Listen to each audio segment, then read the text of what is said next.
Hi kids, so today I'm going to show you how to access to all the material related to Sinbad.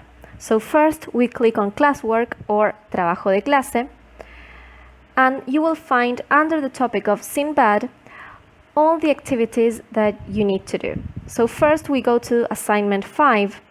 Those are the activities that you have to do before reading the chapter. Okay, so we go there, we click on the Google form,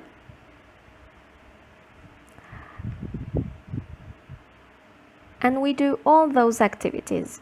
Then we go back to the classroom and we click on Sinbad chapter 1. That is a presentation which includes the whole chapter of Sinbad. Okay, you click on present and you're going to read the chapter.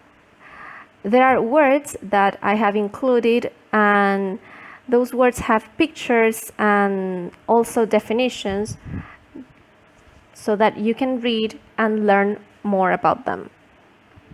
When you finish reading the chapter, don't close the presentation because you may need it for what comes next.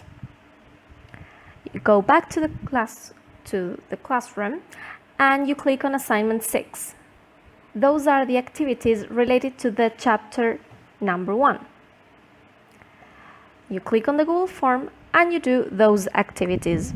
Okay, you have a true or false, you have to complete some sentences. Okay, so you may need the presentation open, so remember, don't close it. Okay, so I hope that this has been useful.